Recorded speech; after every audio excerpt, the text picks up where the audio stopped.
Tem um trecho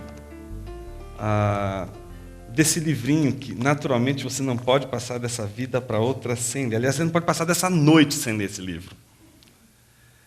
Vida em Comunhão, que é o livro que a gente adotou esse mês para estudar, para ler. É um livro pequenininho. Eu vou ler um trecho, está aqui em cima, um trecho que está logo no início, na página 5. Você abre o livro, é um livro sobre comunhão, é um livro que vai falar sobre a vida em comunhão, a vida em comunidade, e ele já abre dessa maneira. Não é óbvio que a pessoa cristã viva entre cristãos.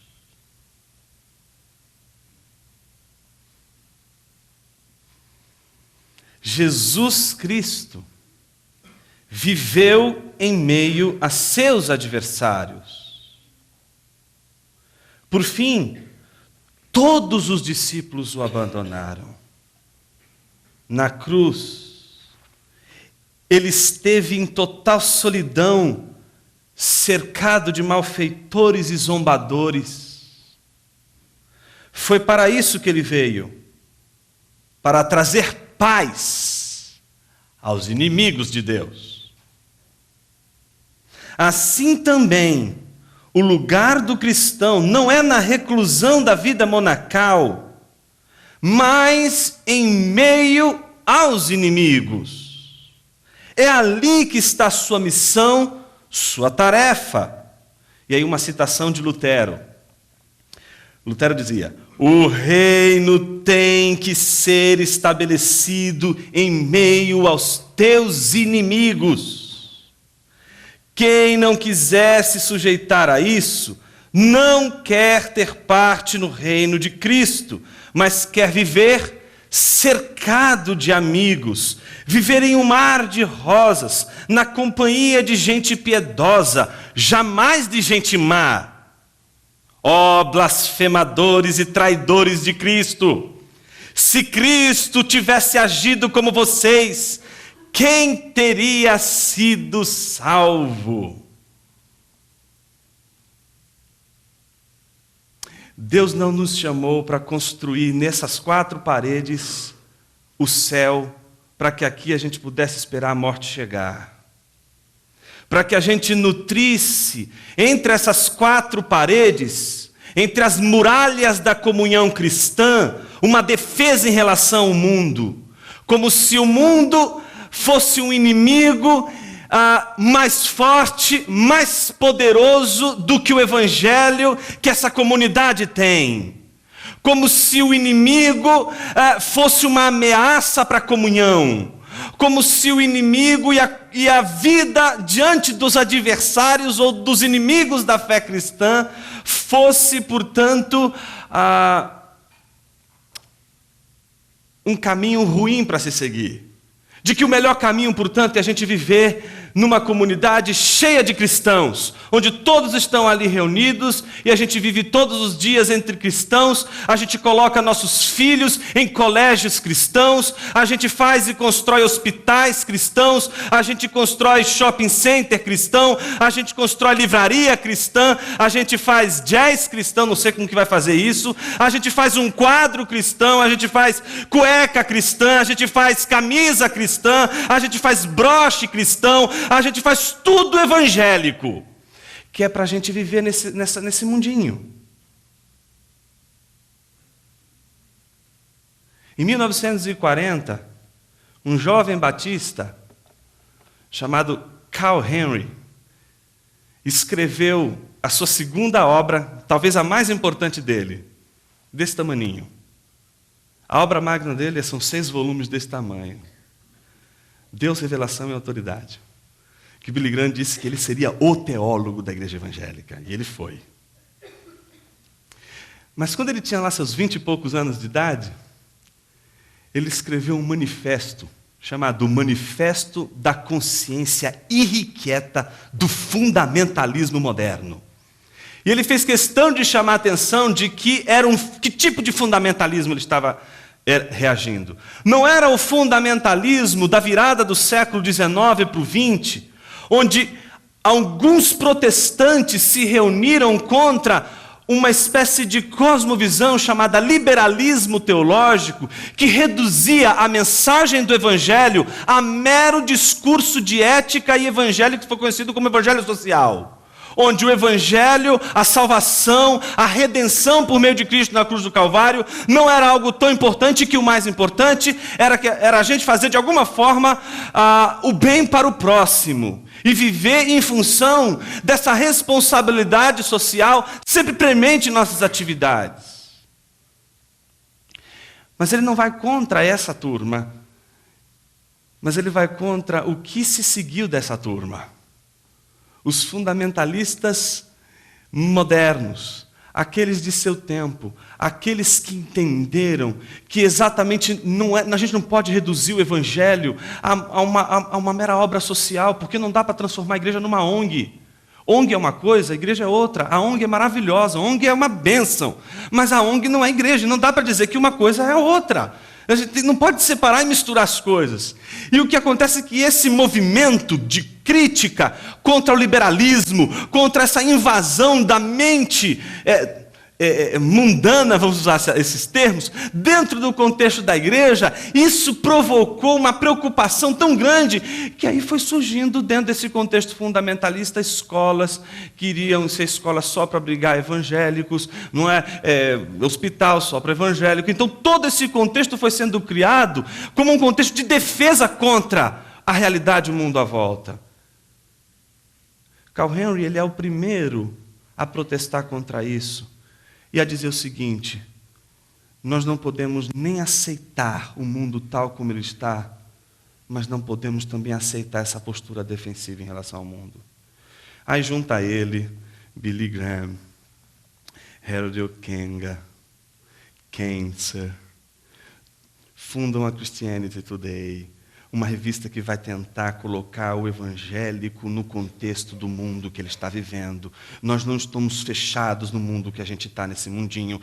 O evangelho tem muito a dizer sobre ciência, sobre arte, sobre cultura, sobre tudo à nossa volta. Não vamos aceitar a posição de ficar num cantinho esperando a vinda de Jesus enquanto o mundo inteiro pega fogo.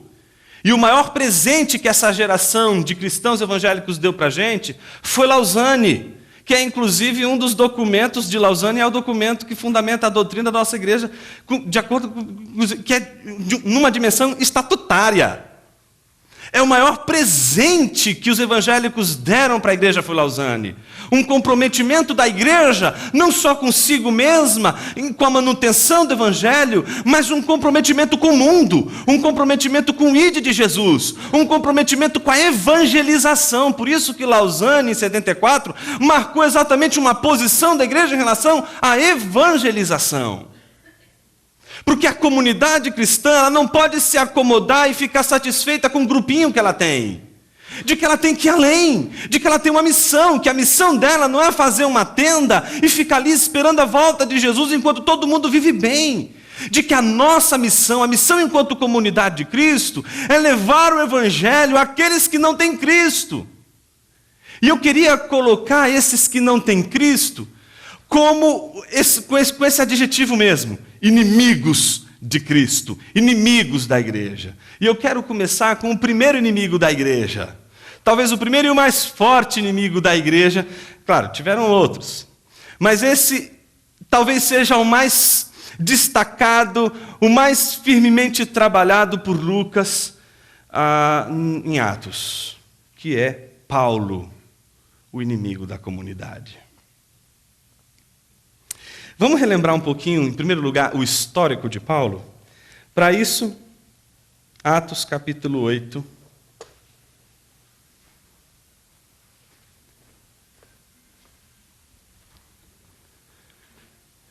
Atos capítulo 8, versículo 1.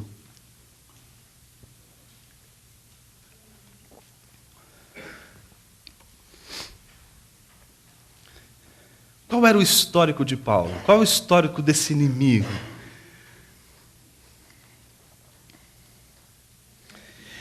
Lucas faz questão de dizer o seguinte: Saulo estava ali consentindo na morte de Estevão. Naquela ocasião, desencadeou-se grande perseguição contra a igreja em Jerusalém. Todos, exceto os apóstolos, foram dispersos pelas regiões da Judéia e de Samaria. Alguns homens piedosos sepultaram Estevão e fizeram por ele grande lamentação. Saulo, por sua vez, devastava a igreja, indo de casa em casa, arrastava homens e mulheres e os lançava na prisão. Esse é o primeiro histórico dessa pessoa extremamente gentil, carinhosa e afetuosa com relação aos cristãos, que era Paulo. Não é isso aqui. A gente está diante de alguém que odeia o cristianismo. E você e eu teríamos motivos de sobra para odiar Paulo. Você teria motivos de sobra para odiar teu pai que é ateu. Você poderia ter motivos de sobra para odiar pessoas do seu trabalho, pessoas do seu convívio, que não são cristãs e que têm uma cosmovisão, uma visão de mundo totalmente contrária ao cristianismo. Você poderia e teria motivos de sobra para odiar toda e qualquer piada que o mundo, nos oferece, hoje na porta dos fundos, agora também na porta da frente, em qualquer que seja a circunstância, em qualquer que seja o ambiente, o cristianismo sendo ridicularizado, e a gente teria todas as razões do mundo para odiar aqueles que afrontam a verdade do Evangelho. Você teria toda a razão do mundo de odiar Paulo. Porque Paulo arrastava homens e mulheres. Porque Paulo maltratava mulheres grávidas que eram cristãs, como essa sudanesa que, no dia 15, foi condenada à pena capital no Sudão. E que já tem data marcada. A gente teria todas as razões do mundo para odiar aqueles que odeiam o Evangelho. Mas enquanto comunidade cristã, nós somos ensinados a amá-los. E esse é o nosso maior desafio. E sabe por que a gente fica aqui, travadinho aqui? Porque a gente não consegue amá-los. A gente quer esse lugar aqui confortável, porque a gente não quer lidar com esse amor, porque a gente não quer sentir esse amor, porque aqui a gente quer responder com outro fundamentalismo, o ódio. A gente quer responder com a separação, com o distanciamento, com a muralha. A gente quer construir uma muralha. E o inferno cabe para eles. Que todos vão para o inferno, porque eles odeiam a Jesus, porque eles odeiam o Evangelho, porque eles odeiam o cristianismo. O inferno é pouco para eles. E Jesus está olhando para a gente, dizendo, não, eu os amei, eu morri por eles. O histórico de Paulo era o histórico de alguém que perseguia a comunidade cristã. Agora preste atenção no que eu estou te dizendo. Ele está perseguindo cristãos. Ele está perseguindo pessoas que confessam a Jesus. Ele entra em casas onde os cristãos se reúnem. Lembram como a gente viu? Como eles faziam para se reunir? Em casas. Ali eles comiam, bebiam, tinham comunhão, tudo lhes era comum. Imagina eles nessa situação, nessa comunhão, e chega Paulo com toda a tropa, arrancando aqueles homens e aquelas mulheres e crianças, aprisionando eles e em certa medida também sacrificando, matando muitos deles. A igreja tinha todas as razões do mundo possíveis para odiar Paulo, porque Paulo era o algoz dos cristãos. Mas existe um segundo aspecto, que é a queda desse inimigo. Se por um lado o histórico desse inimigo é o histórico de alguém extremamente contrário ao Evangelho, contrário às verdades que a igreja crê, e não só contrário, mas agressivo com relação à igreja, não é só uma questão de uma opinião contrária, existe um movimento de perseguição, um movimento intenso, sistemático de perseguição aos cristãos. Não bastasse isso, o que a gente vê na história de Paulo e que Lucas quer mostrar é que esse grande inimigo, esse inimigo que talvez era temido, talvez não, de fato era temido por toda a igreja, ele caiu. Olha como ele cai no capítulo 9, do versículo 3. Paulo, ele ia para Damasco, estava em Jerusalém, ia para Damasco, a ideia dele era apresentar as autoridades judaizantes de Damasco, para que ele pudesse ter autorização para prender cristãos que estão ali em Damasco e levá-los para julgamento. Em sua viagem, quando se aproximava de Damasco, de repente, brilhou ao seu redor uma luz vinda do céu. Ele caiu por terra e ouviu uma voz que lhe dizia: Saulo, Saulo, por que me persegue? Olha para mim um pouquinho. O mundo não está perseguindo você. O mundo está perseguindo Jesus. Quem que Paulo estava sacrificando? Quem que Paulo estava levando a juízo? Quem que Paulo estava arrastando e arrancando de seus lares? A gente sabe, a comunidade dos cristãos. Mas quando Jesus se dirige a Paulo, como é que ele diz a ele? Por que você me persegue? Jesus poderia mandar um raio cair do céu, né? Está lá ele na cruz. Um outro ladrão, inclusive, não é?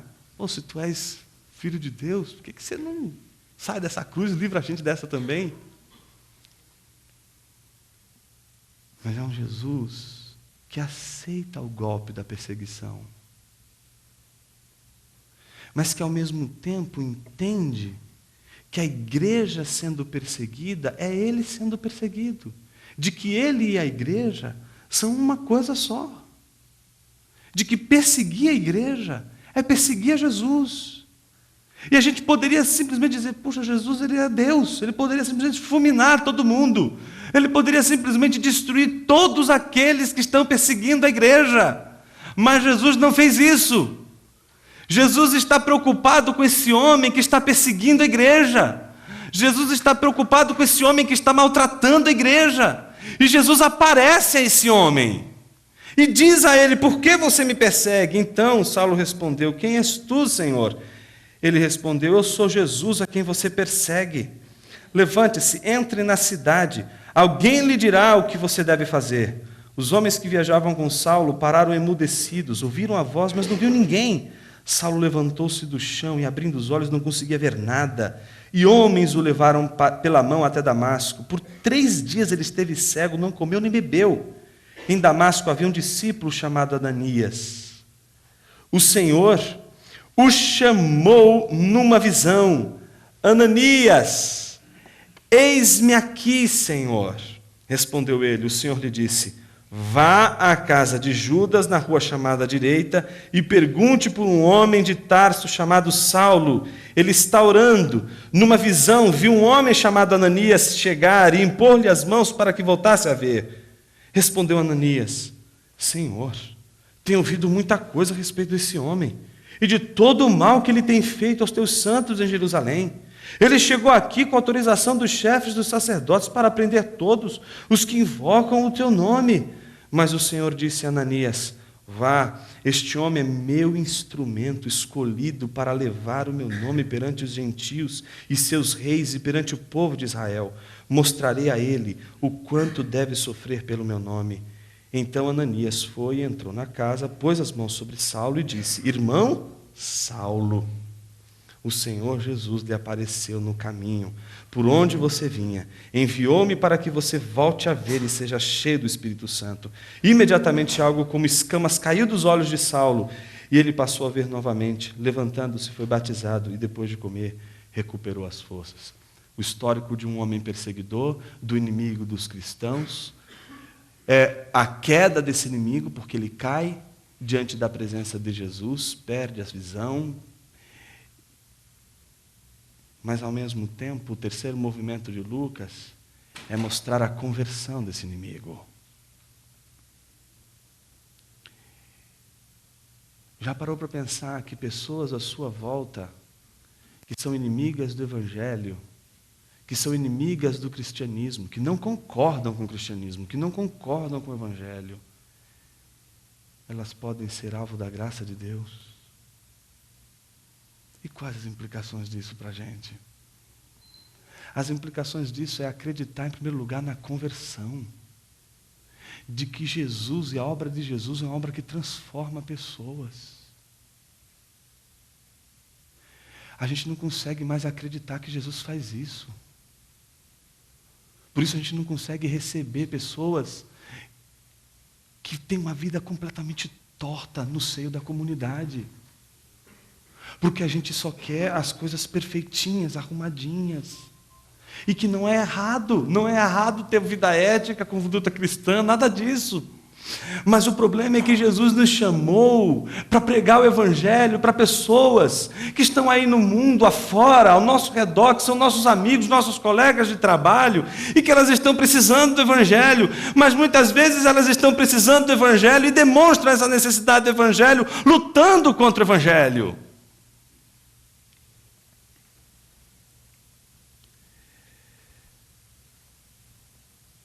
Eu queria que você prestasse atenção na reação de Ananias. Ananias não é apóstolo, Ananias é um discípulo. E Ananias, ele é convocado por Jesus a ir até a casa onde Saulo está, para que ele pudesse, então, encontrar Saulo e orar por ele. Qual é a reação de Ananias quando Jesus diz, agora vai lá até Saulo e fala com ele? Qual é a reação dele? Senhor, eu ouvi tanta coisa a respeito desse homem e de todo o mal que ele tem feito aos santos em Jerusalém. Ele chegou aqui com autorização dos chefes para prender todos os que invocam o teu nome.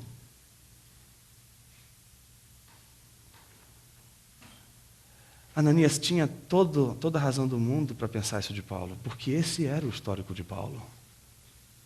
Mas o que Jesus diz a Ananias? Este homem é meu instrumento escolhido.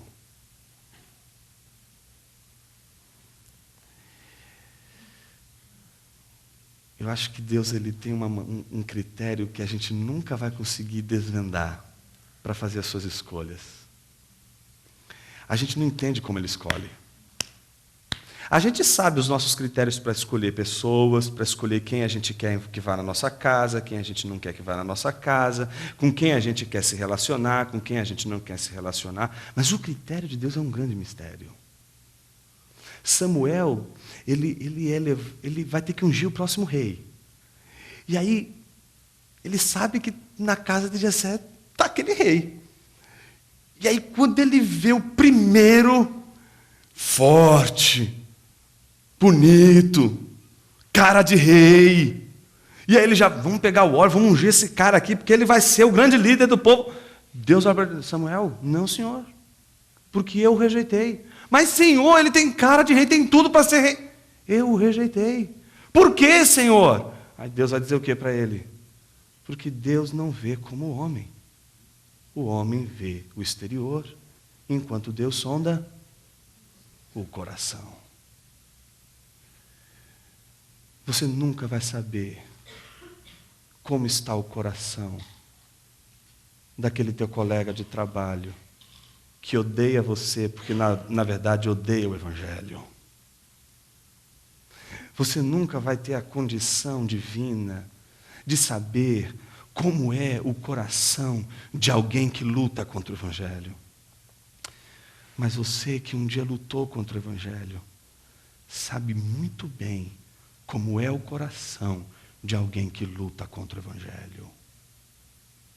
E se hoje você está aqui, com seu coração convertido, não é por outro motivo, senão porque um dia você lutou contra o Evangelho.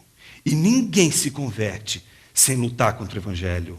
O Evangelho não é e nunca será algo que homem nenhum aceitará passivamente. O Evangelho sempre vai tocar o coração e vai modificar a nossa sorte. Vai modificar a nossa mente. Lutero dizia, todas as vezes que o Evangelho for pregado na sua pureza, ele vai engendrar conflito. Ele vai mexer com a gente. Vai mexer com o nosso coração. A gente vai lutar com Deus. Então o Evangelho pressupõe uma luta com Deus. A conversão pressupõe uma luta com Deus. Saulo, para se converter, lutou com Deus. E a gente se converte quando a gente luta com Deus e quando a gente percebe que nessa luta vencemos todas as vezes que Ele vence. O Evangelho é aquilo que vai tocar no nosso coração e vai de encontro com toda a nossa perspectiva e vai mudar a nossa visão de mundo. Mas sabe o que o Evangelho provoca na gente? Uma coisa maravilhosa. O Evangelho, quando está genuinamente aqui dentro, a gente não consegue guardar ele aqui. A gente tem que pôr ele para fora. Sabe por quê? Olha para mim, deixa eu te dizer uma coisa. O Evangelho não é uma verdade sobre sua carteira. Não é uma verdade sobre seu filho. Ele é uma verdade sobre toda a existência humana. Existe muita semelhança entre platônicos e cristãos. Sócrates, que é a figura máxima de um platônico, entendia que uma pessoa só pode ser convertida se ela conhecer a verdade. E aí ele conta uma história que é mais ou menos assim. Homens nasceram prisioneiros no fundo de uma caverna, com seus braços, as suas pernas, o seu pescoço, todos aprisionados, e a única coisa que eles conseguem ver desde que eles nasceram é o fundo da caverna e as coisas que acontecem no fundo da caverna. Isso é o que eles acreditam, é nisso que eles veem, que eles dizem, é isso que me basta, isso é suficiente.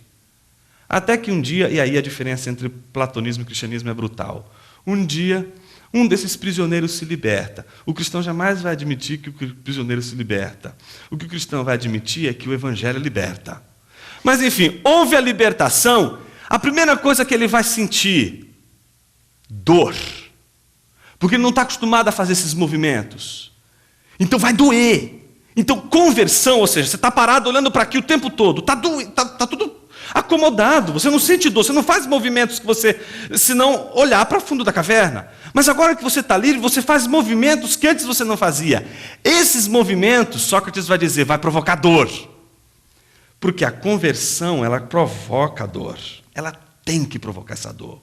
Porque é um movimento de olhar para o mundo que não se fazia antes. Aí provoca essa dor. Aí o que ele faz? Ele vai virar. Porque ele só vê as sombras projetadas no fundo da caverna. E agora ele vai conseguir virar, vai conseguir olhar para uma outra realidade. Nisso, cristianismo e platonismo tem muito a ver. A gente não acredita que o mundo é esse do jeito que está diante da gente. Nós não somos materialistas, não somos naturalistas. A gente acredita que existe uma conspiração divina, que existe um mundo espiritual, que existe uma realidade espiritual e que o mundo não se reduz a isso que está diante da gente. De que existe uma outra realidade a ser conhecida, a ser entendida, a ser compreendida. Platônico faz a mesma coisa, aí o prisioneiro se liberta, começa a sentir dor, ele está em passo de conversão, ele vai conhecer a verdade. Quando ele se vira, pumba, se dá de frente com a luz e fica cego. A primeira realidade de conhecimento da verdade pressupõe exatamente cegueira. E sabe o que significa cegueira? Ignorância. Queria convidar você a lembrar do dia que você vivenciou a conversão da tua vida. Em que você olhava e não sabia nada. Tentava entender as coisas, tentava entender a Bíblia.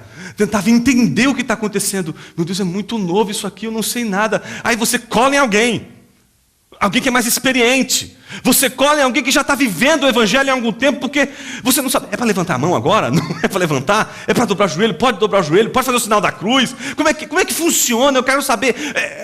Qual é a diferença entre oração e reza? Como explica as coisas? Eu não estou entendendo. Porque você passa por uma situação de cegueira. Antes você sabia e você acreditava que a realidade última era aquilo que estava diante de você. Aí você virou, e agora você percebe que existe um outro mundo e você não sabe nada desse mundo. Isso é cegueira.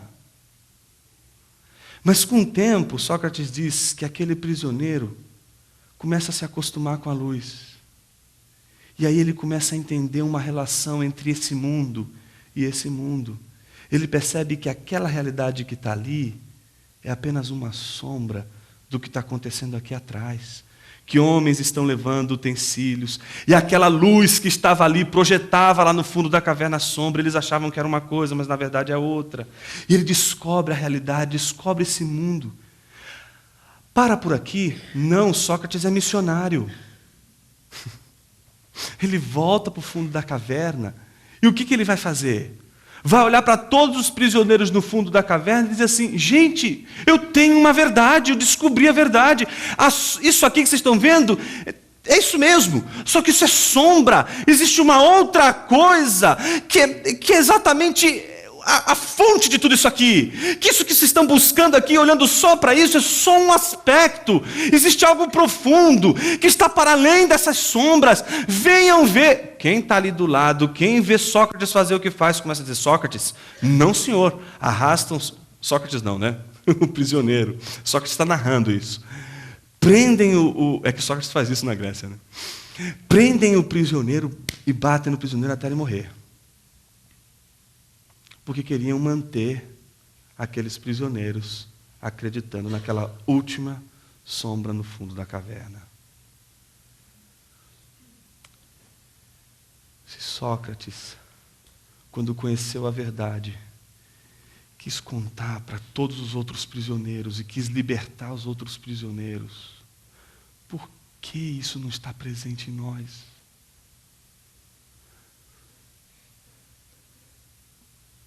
Porque um filósofo como Sócrates deseja levar pessoas à verdade, e a gente que tem a verdade se acomoda em nossa vidinha de igreja, em nossa comunidade, onde tudo vai estar bonitinho, tudo arrumadinho.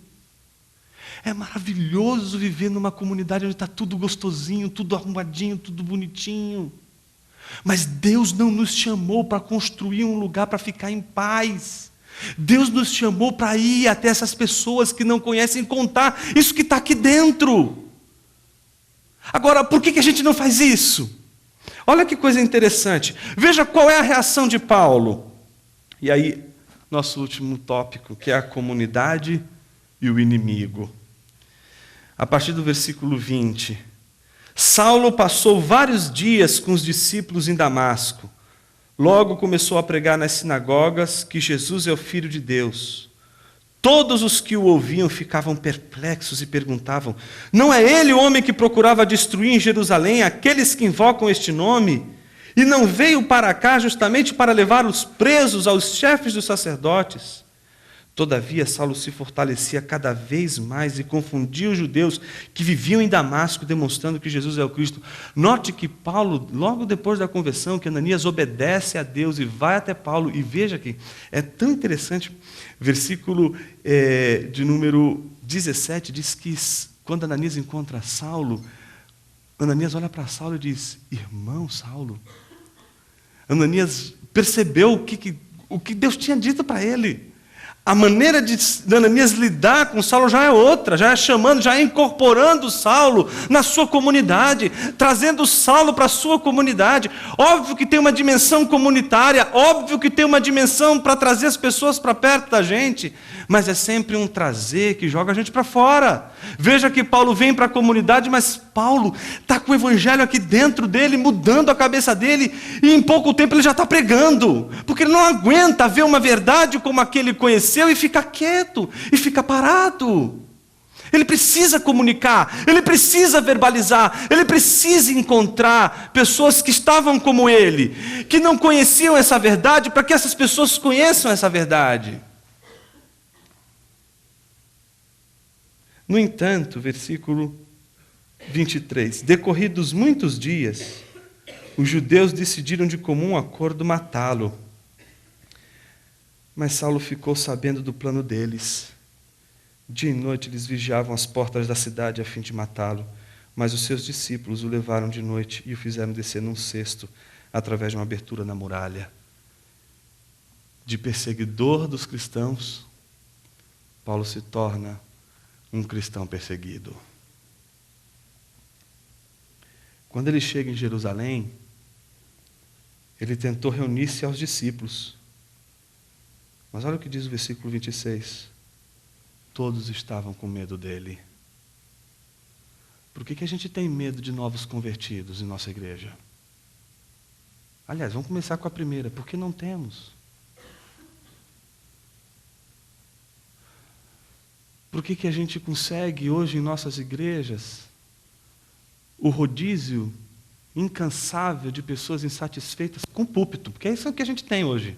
Insatisfação com o púlpito. As pessoas estão insatisfeitas com o púlpito, estão insatisfeitas porque também a igreja não oferece para elas o conforto que elas precisam, não é? Aqui, graças a Deus, a gente tem um trabalho maravilhoso de criança, aqui a gente tem púlpito, mas a grande pergunta que a gente precisa se fazer aqui enquanto comunidade é: onde estão aqueles que são os inimigos da fé em nosso meio? Qual é a nossa missão? Trazer outros crentes descontentes com suas igrejas para ficar entre essas quatro paredes, esperando a morte chegar? Ou será que Deus quer levantar aqui um povo santo, um povo amoroso, um povo que bota a faca no dente e diz assim: eu tenho o evangelho aqui dentro, essa vida aqui dentro de mim, e eu não vou mais segurar esse negócio aqui dentro de mim? Mas que também não vai chegar no trabalho com um folhetinho do tipo: irmão, varão, varoa, vim aqui na paz do Senhor para entregar uma mensagem, um recado de Deus para a tua vida. Amado. O cara já fica até estranho, já acha até estranho, gente.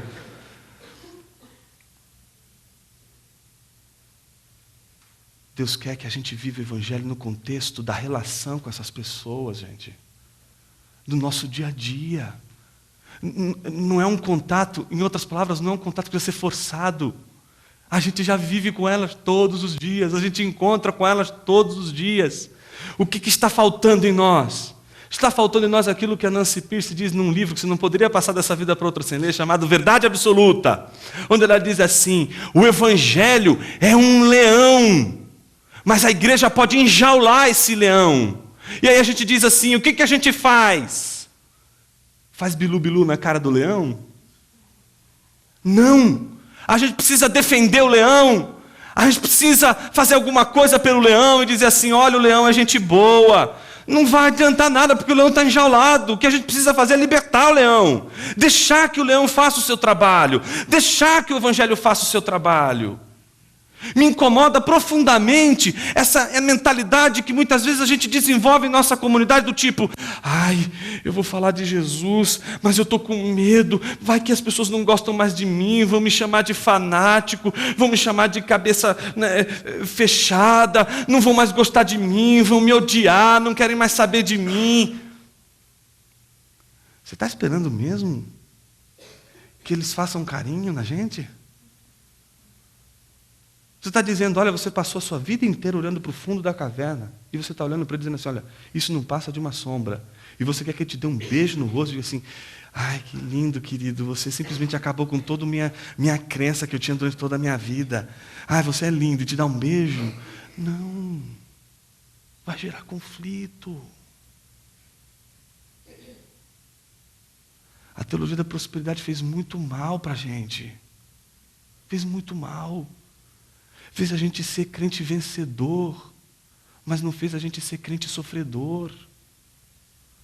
Desculpa aí os corintianos, eu ia fazer uma brincadeira, mas não está dando para fazer hoje brincadeira com corintiano não, que tem uns aqui que estão ali, ó, um já está olhando para mim já ameaçando. Eu procurei ele aqui, ele estava lá.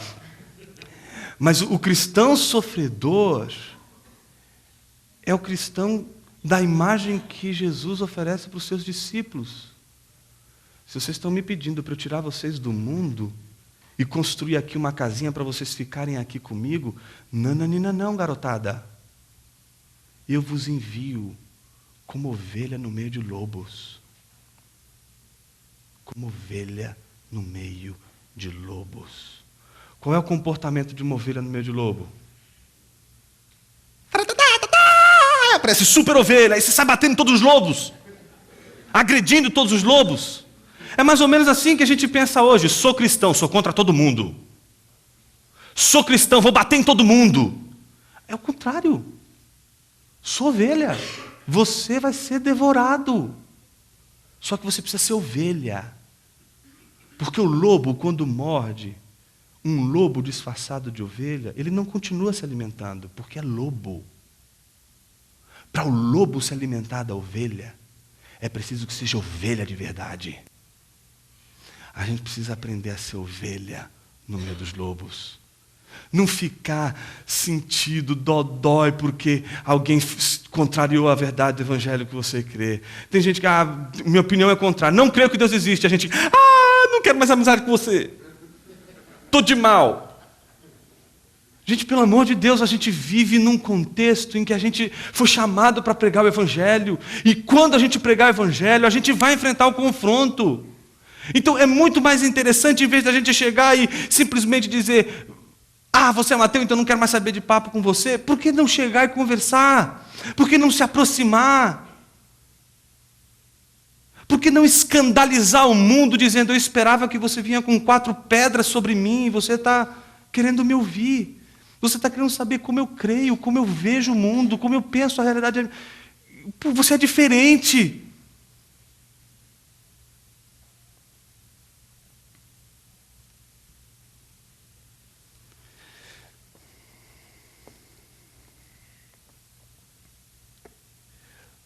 Uma igreja viva é uma igreja que acredita no evangelho. O desafio que eu estou deixando para mim e para você hoje, nessa manhã, aqui na nossa comunidade, é exatamente esse. Você crê no evangelho?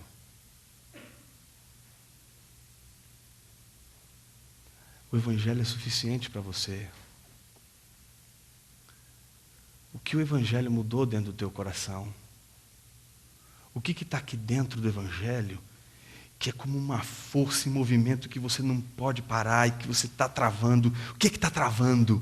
O que está travando essa força em movimento dentro de você? O que está te segurando para pregar o evangelho? O que está te segurando para você atrair pessoas que não conhecem o evangelho para o convívio do evangelho? Somos nós que temos que mudar? Jonas, olha, não consigo trazer ninguém para a minha igreja, porque minha igreja, esse contexto que a gente vive, é um contexto que assusta a pessoa. Se tiver que mudar, vamos mudar, mas não vamos ficar olhando as coisas acontecendo à nossa volta, o mundo cair em chamas, a gente olhar o mundo à nossa volta sofrendo, com pessoas que têm, suas contas bancárias estão extremamente recheadas, mas elas com problemas entre pais e filhos. Problema no casamento, enfermidade, tanta situação, tanto sofrimento. E a gente olhando a coisa acontecer à nossa volta e a gente simplesmente vir à igreja aos domingos e fazer a nossa reza. E depois criticar, dizer, nós não somos como os católicos. Porque os católicos, eles vão só à igreja aos domingos, mas não se envolvem com o evangelho.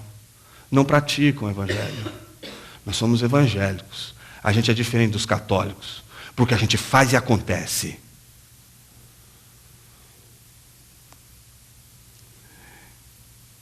Que Deus quebrante nosso coração com a sua palavra. Que Ele nos desafie. Que Ele faça o nosso coração ser um coração missionário. Jonas, eu não sou missionário, mas puxa vida, tem tanto missionário precisando da nossa ajuda. Esse mês que a gente está se dedicando a pensar na igreja perseguida, Missões Portas Abertas, você abre lá o site, tem tanta maneira de você ajudar esses irmãos que estão sendo perseguidos, esses missionários que estão pregando o evangelho. Tem tantas maneiras de a gente se envolver com o evangelho. Como que a gente poderia fazer isso hoje? Como que eu e você poderíamos transformar nossa comunidade numa comunidade relevante para o mundo que ela está vivendo, com base na pregação do evangelho, na exposição do evangelho? Jonas, eu às vezes eu me sinto um cara preocupado só comigo mesmo. Eu quero que Deus me abençoe, que abençoe minha família. Eu quero tudo bonitinho, tudo protegido. Mas hoje a palavra me incomodou. Eu quero ser...